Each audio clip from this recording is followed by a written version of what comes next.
नमस्कार दोस्तों आज हम बात करेंगे ईपीएस 95 पेंशन के बारे में।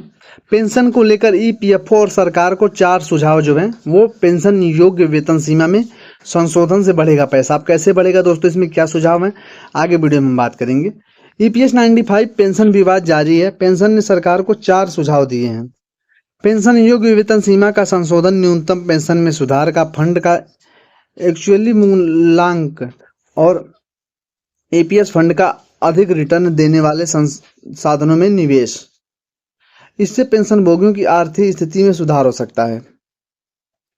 ईपीएस 95 पेंशन को लेकर विवाद थमने का नाम नहीं ले रहा है। सरकार और पेंशन भोगियों के बीच सीधी लड़ाई चल रही है, जिसमें कर्मचारी भविष्य निधि संगठन पर गुस्सा उतारा जा रहा है। पेंशनर को सरकार बड़े आश्वासन की उम्मीद थी जो पूरी नहीं हो सकी। अब पेंशनर खुद सरकार को कई सुझाव दे रहे हैं जिससे पेंशन भोगियों को लाभ मिल सके। सरकार पर पेंशनर्स का गुस्सा, साथ में सुझाव।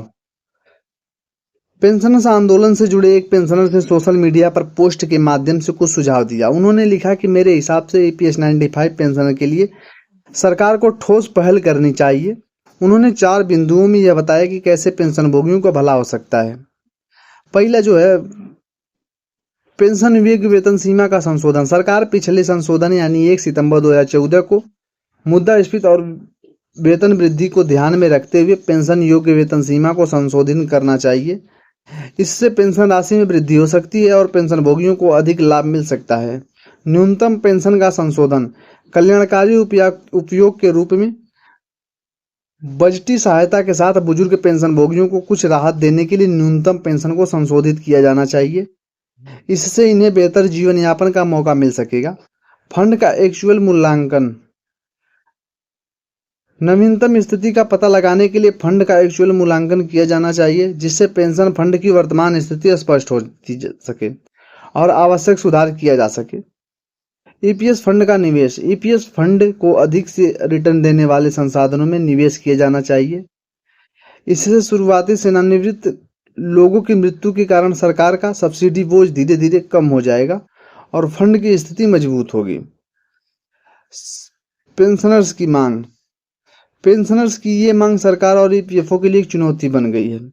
यदि इन सुझावों को ध्यान में रखा जाता है तो पेंशन भोगियों को काफी राहत मिल सकती है और उनकी आर्थिक स्थिति में सुधार हो सकता है। ईपीएस 95 पेंशन भोगियों को पेंशन को लेकर और सरकार के बीच तनाव बना हुआ है। पेंशन भोगियों ने सरकार को कुछ महत्वपूर्ण सुझाव दिए हैं जिन पर ध्यान देने की समस्याओं का समाधान हो सके।